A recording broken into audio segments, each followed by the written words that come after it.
Hi all, this is Sunday evening. അങ്ങനെ വെക്കേഷൻ്റെ അവസാനത്തെ ദിവസം, അവസാനത്തെ ഈവനിങ്. ഇന്നൊരു പ്രത്യേകതയും കൂടി ഉണ്ട് കേട്ടോ. കൊച്ചുപ്പയുടെ ബർത്ത്ഡേ ആണ് ഇന്ന്. കന്നി 5-നാണ് കൊച്ചുപ്പ ബർത്ത്ഡേ സെലിബ്രേറ്റ് ചെയ്യുന്നത്. നമ്മളെപ്പോലെ പലരെയും പോലെ ഇംഗ്ലീഷ് ഡേറ്റിലല്ല കൊച്ചുപ്പ അത് സെലിബ്രേറ്റ് ചെയ്യുന്നത്. കൊച്ചുപ്പയ്ക്ക് കന്നി 5 കൊച്ചുപ്പയുടെ ബർത്ത്ഡേ. അപ്പോൾ കൊച്ചുപ്പയും ഫ്രണ്ട്സും ഒക്കെ ആയിട്ടുള്ള സെലിബ്രേഷനൊക്കെ കഴിഞ്ഞ ആൾ വീട്ടിലെത്തിയപ്പോഴത്തേക്ക് വൈകിട്ടായി. ഞാൻ രാവിലെ ഉച്ചയ്ക്ക് ഞാനൊന്ന് തിരക്കി വന്നിരുന്നു, അപ്പോൾ കണ്ടില്ല. പിന്നെ വൈകുന്നേരം ഞങ്ങൾ ഇന്ന് ബീച്ചിലേക്ക് പോവുകയാണ് കേട്ടോ. കൊല്ലം ബീച്ചിൽ ഒന്ന് പോവുകയാണ്. ഇതുവരെയും പുറത്തെങ്കും പോയില്ല. പുലിച്ചെറിയിൽ കുക്കു സാർ ഇന്നലെയും കൂടെ പറയുന്നുണ്ടായിരുന്നു, ആകെ ഒരു പുലിച്ചെറിയിൽ പോയി, വേറെ എവിടെ എന്നെ ഈ വെക്കേഷനായിട്ട് കൊണ്ടുപോയില്ല. തലയിലും മണ്ണും പൊടിയൊക്കെയാണ് കേട്ടോ ഇരിക്കുന്നത്.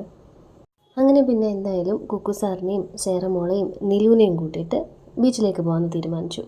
ഇവരെല്ലാവരും കൊച്ചുപ്പനെ വന്ന് വിഷ് ചെയ്യുന്നതാണ് കേട്ടോ. ഇവന് അതൊന്നും മനസ്സിലാവാനുള്ള പ്രായമായിട്ടില്ലല്ലോ. വീഡിയോസ് ഇടയ്ക്കൊരു 2-3 ദിവസം ഇല്ലാതിരുന്നതിൻ്റെ കാരണം ഞാൻ ഇപ്പോൾ പറയാം.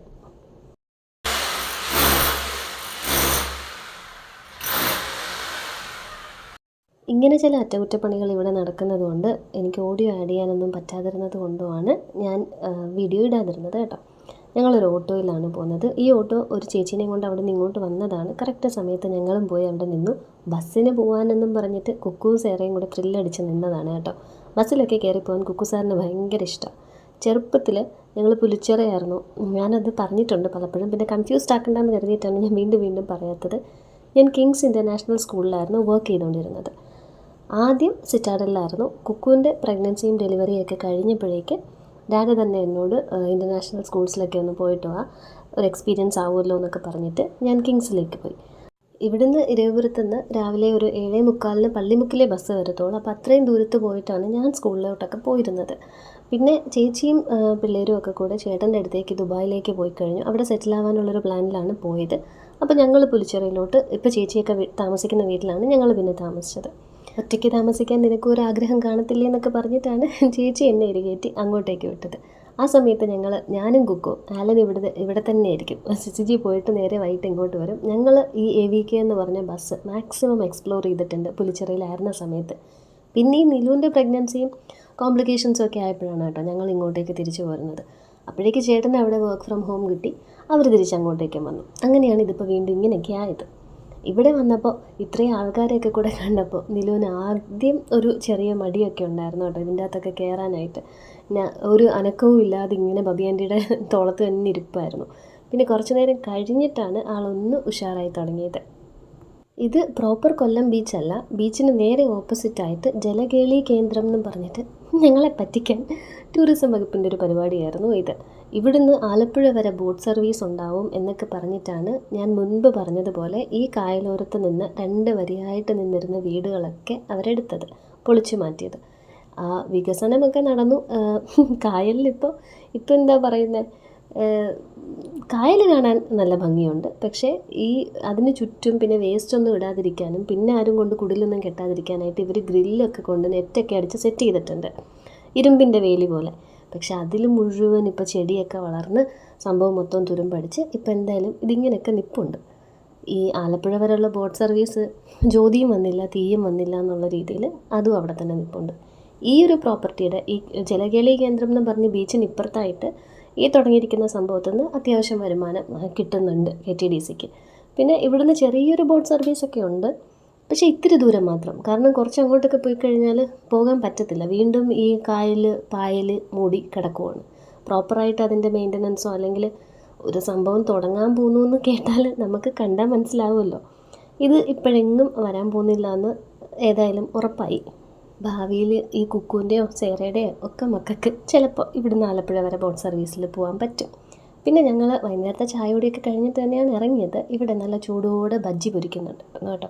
അങ്ങനെ ഞങ്ങൾ മുളക് ബജ്ജിയും പിന്നെ കോളിഫ്ലവർ ബജ്ജിയും വാങ്ങിച്ച് കഴിച്ചു. കോളിഫ്ലവർ വെന്തിട്ടില്ലായിരുന്നു, മുളക് ബജ്ജിയായിരുന്നു ടേസ്റ്റിൽ ഉഗ്രൻ. പിന്നെ ഒരു വട്ട ചായയും കുടിച്ചു. നല്ല ചായ അല്ലായിരുന്നു, പക്ഷേ നമുക്കറിയാമല്ലോ ഇങ്ങനെയൊക്കെയുള്ള സ്ഥലത്ത് വരുമ്പോഴത്തേക്ക് എമൗണ്ടും ചായക്ക് റേറ്റും കൂടുതലാണ്. പക്ഷേ എന്നാൽ പാലെന്ന് പറയുന്ന സാധനം എൻ്റെ അടുത്തില്ല. ഇതിനകത്തേക്ക് കയറണമെങ്കിൽ 20 റുപ്പീസിൻ്റെ ഒരു പാസ് എടുക്കണം. ഒരാൾക്ക് 20 റുപ്പീസ് എന്ന നിലയിൽ പാസ് എടുക്കണം. അങ്ങനെ ഒരു പാസ് എടുത്തിട്ടാണ് 10 റുപ്പീസാണ് കേട്ടോ, 20 റുപ്പീസ് അല്ല 10 റുപ്പീസിൻ്റെ പാസ്. നിലുവിന് പാസ് എടുത്തിട്ടില്ല, ബാക്കി എല്ലാവർക്കും പാസ് എടുത്തിട്ടാണ് അകത്ത് കയറിയത്. പിന്നെ ഈ ഓരോ റൈഡിനും 20യും 30യും ഒക്കെ വെച്ച് റേറ്റ് കിടപ്പുണ്ട്. നമ്മൾ അതിന് സെപ്പറേറ്റ് പേ ചെയ്യണം. ട്രെയിനിൽ കയറാനായിട്ട് പേ ചെയ്തപ്പോൾ ഞാൻ കുക്കൂനും നിലൂനും സേറയ്ക്കും ഉള്ളത് പേ ചെയ്തു. പക്ഷേ നിലൂൻ്റെ ഏജ് കണ്ടിട്ടാവണം അവിടെ ഇരുന്ന ചേച്ചി എന്നോട് പറഞ്ഞു ഈ കൊച്ചിൻ്റെ കൂടെ ഒരാൾക്ക് കയറാമെന്ന്. പിന്നെ കൂട്ടത്തിൽ കുട്ടികളുടെ മനസ്സുമായിട്ട് ഇപ്പോഴും നടക്കുന്നത് ഞാനാണല്ലോ. പിന്നെ ഞാൻ തന്നെ ചാടിത്തുള്ളി അങ്ങ് കയറി. ഇതിൻ്റെ ക്യാമറാമാൻ ഇപ്പോൾ ബബിയാൻ്റെയാണ് കേട്ടോ. ഇത് വലിയ രസമുണ്ടോ എന്ന് ചോദിച്ചാൽ നിലുവിന് ഇത് ഓക്കെയാണ്. പക്ഷേ കുക്കുവും സേറയും വിചാരിച്ചത്ര സംഭവങ്ങൾ ഇവിടെ ഇല്ല. എന്നാലും പക്ഷേ ആൾക്കാർ അങ്ങ് അഡ്ജസ്റ്റ് ചെയ്തോളും കേട്ടോ. എവിടെയും പോയില്ല എന്നുള്ള രണ്ടുപേരുടെ സങ്കടം മാറുമല്ലോ. രണ്ടുപേരെ ഒരുമിച്ച് എങ്ങും കൊണ്ടുപോയില്ല. ഞങ്ങൾ ആക്ച്വലി ട്രിവാൻഡ്രത്തുള്ള ഒരു പാർക്കുണ്ടല്ലോ, എന്തുവായിരുന്നു അതിൻ്റെ പേര്, ഹാപ്പി ലാൻഡ്.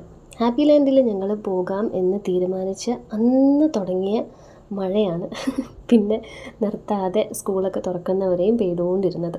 പിന്നെ അത് കഴിഞ്ഞപ്പോഴത്തേക്ക് പെരുന്നാളും ഓണവും ഒക്കെ ആയിട്ട് അതങ്ങ് നീങ്ങിപ്പോയി. എപ്പോഴെങ്കിലും ഒരു ദിവസം ഇവരുമായിട്ട് ഹാപ്പി ലാൻഡിൽ പോകണം. പിന്നെ ഈ ഒരു സാധനത്തിൽ വളരെ ധൈര്യം സംഭരിച്ച് ഞങ്ങളെല്ലാവരും കയറി കേട്ടോ. ബബിയാൻ്റി വന്നില്ല, എനിക്ക് വയ്യ, എനിക്ക് തല കറങ്ങും എന്നൊക്കെ പറഞ്ഞ് വന്നില്ല. ഞങ്ങൾ കയറിയിരുന്നു. ആദ്യത്തെ ചെറിയ മൂവ്മെൻ്റൊക്കെ വളരെ ലൈറ്റായിരുന്നു. പക്ഷേ ഇത്തിരി അങ്ങോട്ട് കഴിഞ്ഞപ്പോഴേക്ക് ഒരാൾ നിലവിളി തുടങ്ങി. പിന്നെ സകല കുട്ടികളും നിലവിളിക്കാൻ തുടങ്ങി. കുക്കൂന്നും ഒരു കുലുക്കവും ഇല്ലായിരുന്നു കേട്ടോ. സേറമോളാണെങ്കിൽ എനിക്ക് പേടിയാവുന്നു കുഞ്ഞാച്ചേച്ചി എന്നും പറഞ്ഞ് തുടങ്ങി. ഞാൻ പറഞ്ഞു അവിടെ നന്നായിട്ട് പിടിച്ചിട്ട് കാലുകൊണ്ട് പ്രത്യേകിച്ച് എടുത്ത് പറയാനുള്ളത് ഈ സാധനത്തിനൊരു ബെൽറ്റ് പോലും ഇല്ല. നമ്മൾ കയറി ഇരുന്ന് കഴിഞ്ഞാൽ ചുമ്മാ കൈയും പിടിച്ചിരിക്കണം. ഈ ഏറ്റവും ടോപ്പിൽ പോയി കഴിയുമ്പോഴത്തേക്ക് നമ്മളും ഈ സീറ്റും വേർപെട്ടാണ് തിരിച്ച് താഴെ വരുന്നത്. ഒരു ബെൽറ്റൊക്കെ ഉണ്ടായിരുന്നെങ്കിൽ കുറച്ചുകൂടെ നല്ലതായിരുന്നു. എന്നാലും ഇവിടെ പ്രത്യേകിച്ച് ഇതുവരെ അങ്ങനെ ഇഷ്യൂസ് ഒന്നും നടന്നിട്ടില്ല കേട്ടോ. ചിലപ്പോൾ അതുകൊണ്ടായിരിക്കും അവർ ബെൽറ്റിനെ പറ്റി ചിന്തിക്കാത്തത്. നിലുവും അത്യാവശ്യം നല്ല കരച്ചിലൊക്കെ കരഞ്ഞു അതിൻ്റെ അകത്തിരുന്ന് പേടിച്ചിട്ട്. പിന്നെ ഈ 2 കാറ് അനങ്ങത്തില്ല, ഫോട്ടോ എടുക്കാൻ വേണ്ടി മാത്രം ഉള്ളതാണ്. പക്ഷേ ഇതിനകത്തേക്ക് ഇരുത്തി കഴിഞ്ഞപ്പോഴേക്ക് നിലു പിന്നെ അതിൻ്റെ അകത്തുനിന്ന് ഇറങ്ങുന്നില്ല. ഇത് ഇത്തിരി പൊക്കത്തിലാണ്, നിങ്ങൾക്ക് കാണുമ്പോൾ മനസ്സിലാവും. ഓടത്തൊന്നുമില്ല, ഹോൺ അടിക്കുന്നില്ല എന്നാണ് കുക്കു പറയുന്നത്. ചുമ്മാ അതിൻ്റെ അകത്ത് ഇരിക്കാനേ പറ്റത്തുള്ളൂ. ഞാൻ പറഞ്ഞില്ലേ നിലുവിന് ഓക്കെയാണ് ഈ പാർക്ക്. പക്ഷേ ഈ കുക്കുവിനും സേറയും ഈ ഒരു ഏജിലെ കുട്ടികൾക്ക് കുറച്ച് ബോറിംഗ് ആയിരിക്കും. അവർ ആക്ച്വലി ഈ ചിരിക്കുകയും കളിക്കുകയൊക്കെ ചെയ്യുന്നത് ആ ഓരോ റൈഡിനെയും കളിയാക്കിക്കൊണ്ടാണ് കേട്ടോ. കുഞ്ഞു പിള്ളേർക്കുള്ള പാർക്കാണെന്ന് വിചാരിച്ച് വന്നാൽ മതി. പിന്നെ ഞങ്ങൾ നേരെ ഇതാണ് പ്രോപ്പർ കൊല്ലം ബീച്ച് കേട്ടോ. അവിടെ നമുക്ക് കയറാനായിട്ട് മഹാത്മാഗാന്ധി പാർക്കുണ്ട് കൊല്ലം ബീച്ചിൻ്റെ അകത്ത്. പക്ഷേ അവിടെ ഇന്ന് എന്തോ പ്രോഗ്രാം നടക്കുവാണ്, ഓണത്തിൻ്റെ എന്തോ ഒരു പ്രോഗ്രാം. ദേവ് സ്നാക്സ് സ്പോൺസർ ചെയ്തിട്ടുള്ള എന്തോ ഒരു വലിയ പ്രോഗ്രാം. അപ്പോൾ എന്തോ വമ്പൻ ടിക്കറ്റൊക്കെ വെച്ചിട്ടാണ് അകത്ത് എൻട്രി. അകത്ത് എന്തോ സ്റ്റേജ് പരിപാടികൾ എന്തൊക്കെയോ ഉണ്ട്. അപ്പോൾ ഞങ്ങൾ അതുകൊണ്ട് അതിൻ്റെ അകത്തോട്ട് കയറാൻ നിന്നില്ല. ഇവിടെ വന്നു കഴിഞ്ഞാൽ ചെറിയൊരു ഷോപ്പിംഗ് ഒക്കെ ഉണ്ടല്ലോ. ഈ തീവണ്ടി മൂവി കണ്ടേ പിന്നെ ഹാലൻ്റെ ലുങ്കി ഉടുത്ത് കാണാൻ എനിക്ക് ഭയങ്കര ഇഷ്ടമാണ്, ടൊവിനോ പോലെ. അതുകൊണ്ട് ഞാൻ 2 ലുങ്കിയൊക്കെ മേടിച്ചു. പിന്നെ ഈ അമ്മ അവിടെ ഇരുന്ന് ദേ ലയോണയല്ലേ എന്ന് ചോദിച്ചു. ഇത് ഗോപികയാണ് കേട്ടോ. കിങ്സിൽ വർക്ക് ചെയ്തിരുന്നൊരു ടീച്ചറാണ്. പക്ഷേ ഇപ്പോൾ അമ്മ എന്നെ വിളിച്ചത് എൻ്റെ വീഡിയോ കണ്ട് എന്നെ മനസ്സിലായതുകൊണ്ടാണ്. ഗോപികയുടെ അമ്മ ഒരിക്കലും എന്നെ കണ്ടിട്ടില്ല നേരിട്ട്. അപ്പോൾ ഭയങ്കര സന്തോഷമായിരുന്നു. ലയോണയല്ലേടെ ഞാൻ വീഡിയോ ഒക്കെ കാണാറുണ്ടെന്നൊക്കെ പറഞ്ഞപ്പോൾ അടുത്തിരുന്നവരൊക്കെ എന്നെ നോക്കി കേട്ടോ. അപ്പോൾ വന്നൊരു കുളിരുണ്ടല്ലോ. ഇനി സന്തോഷം ഒരുപാട് സന്തോഷം. എന്നെ ഇങ്ങനെ പെട്ടെന്ന് ആരും തിരിച്ചറിയാറില്ല. പെട്ടെന്നല്ല, തിരിച്ചറിയാറേ ഇല്ല. പിന്നെ ഇവിടെ ഇരവിപുരത്തുള്ള എല്ലാവരും പള്ളിയിൽ പൂജ കഴിയുമ്പോഴത്തേക്ക് നമ്മൾ ഈ പള്ളി ഹോളിലൊക്കെ ഭക്ഷണം കഴിക്കാനൊക്കെ പോകുമല്ലോ. അപ്പോൾ കാറ്ററിങ്ങിന് വരുന്ന പിള്ളേരും പിന്നെ അല്ലാതെ അവിടെ വരുന്ന ആൾക്കാരും പറയും ചേച്ചി വീഡിയോ കണ്ടിട്ടുണ്ട്, അല്ലെ മോളെ വീഡിയോ കണ്ടിട്ടുണ്ടെന്നൊക്കെ പറയും നമ്മുടെ ഇരവിപുരത്തുള്ളവർ. പക്ഷേ ഈ 2K സബ്സ്ക്രൈബേഴ്സിൽ ഒരാളെങ്കിലും, അതായത് എനിക്കറിയാത്ത ഒരാളെങ്കിലും എപ്പോഴെങ്കിലും വന്നിട്ട് ലയോണയല്ലേ എന്ന് ചോദിക്കണം എന്നുള്ളത് എൻ്റെ വലിയൊരു ആഗ്രഹമാണ് കേട്ടോ. ആ ഒരു ആഗ്രഹമാണ് ഗോപികയുടെ അമ്മ വഴി ഇപ്പം നടന്നത്. അമ്മ മാത്രമേ അവിടെ ഇരിപ്പുണ്ടായിരുന്നുള്ളൂ. ഗോപികയും മോളും അച്ഛനും കൂടെ അവിടെ വേവ്സിൽ കളിക്കാനായിട്ട് ബീച്ചിന് താഴേക്ക് ഇറങ്ങിയിരുന്നു. ഇതുവരെ എന്നെ കാണാത്ത ഒരാൾ എന്നെ തിരിച്ചറിഞ്ഞല്ലോ. അങ്ങനെ പിന്നെ അവരുമായിട്ട് കുറച്ച് ടൈമൊക്കെ സ്പെൻഡ് ചെയ്ത് കഴിഞ്ഞിട്ട് ഞങ്ങൾ പോയി നിലുവിനെ മണ്ണിലൊക്കെ കളിപ്പിച്ചു. അവിടെ ചെന്നപ്പോൾ എല്ലാവരും ഹാപ്പിയായിരുന്നു. അപ്പോഴേക്ക് വിശപ്പായി. തൊട്ടപ്പുറത്തായിട്ട് കൊത്തു പൊറോട്ടയുടെ ഒരു കടയുണ്ടായിരുന്നു. ഇവർക്ക് ആർക്കും മലയാളം അറിയത്തില്ല. ഇവരുടെ മലയാളം കേൾക്കാൻ നല്ല രസമുണ്ടായിരുന്നു. അങ്ങനെ ഞങ്ങൾ ഓർഡർ ചെയ്തു 2 പ്ലേറ്റ്. ഞങ്ങൾ ഇതിനിടയ്ക്ക് ഒരുപാട് സംഭവങ്ങളൊക്കെ കഴിച്ചിരുന്നു കേട്ടോ. മറ്റേ ആ കടല സുണ്ടിൽ എന്ന് പറയുന്ന സാധനം, കടല അങ്ങനെ ഞങ്ങൾ പറയുന്നത് കേട്ടോ. കടലയും മാങ്ങയൊക്കെ ഇട്ടിട്ടുള്ള സംഭവം. പിന്നെ ഒരു ഐസ്ക്രീം, പിന്നെയും ബജ്ജി. അപ്പോൾ ഇതെല്ലാം കഴിച്ച് കഴിഞ്ഞപ്പോഴേക്ക് വയറ്റിലധികം സ്ഥലമില്ലായിരുന്നു. വിചാരിച്ചതിനേക്കാളും ക്വാണ്ടിറ്റി ഈ 2 പ്ലേറ്റിലും ഉണ്ടായിരുന്നു. ക്വാണ്ടിറ്റി മാത്രമല്ല കേട്ടോ, ക്വാളിറ്റിയും അടിപൊളിയായിരുന്നു. നല്ല ടേസ്റ്റായിരുന്നു. വേറൊന്നും കഴിക്കാതെ ഇത് വന്ന് കഴിക്കേണ്ടതായിരുന്നു എന്നാണ് ഈ സമയത്ത് ഞങ്ങളൊക്കെ വിചാരിച്ചത്. ഓണം വെക്കേഷൻ്റെ ഈ ഒരു ലാസ്റ്റ് ട്രിപ്പ് എൻജോയ് ചെയ്തത് ഈ ഒരു മുതലാണ് ഏറ്റവും കൂടുതൽ. അങ്ങനെ കണ്ണാടിയും ബലൂണും ലൈറ്റ് കത്തുന്ന ബലൂണും ഒക്കെ ആയിട്ട് ഇവിടെ കുരിശുമൂട്ടിലൊരു റോയൽ എൻട്രി ആയിരുന്നു. പിന്നെ രാത്രി ഉറങ്ങിയപ്പോഴാണ് കേട്ടോ ഇതൊക്കെ കയ്യിൽ നിന്ന് മാറ്റിയത്. വീഡിയോ ഇഷ്ടപ്പെട്ടിട്ടുണ്ടെങ്കിൽ ചാനൽ സബ്സ്ക്രൈബ് ചെയ്ത് സപ്പോർട്ട് ചെയ്യുമെന്ന് വിചാരിക്കുന്നു. അപ്പോൾ നമുക്കിനി നാളെ കാണാം. ബൈ.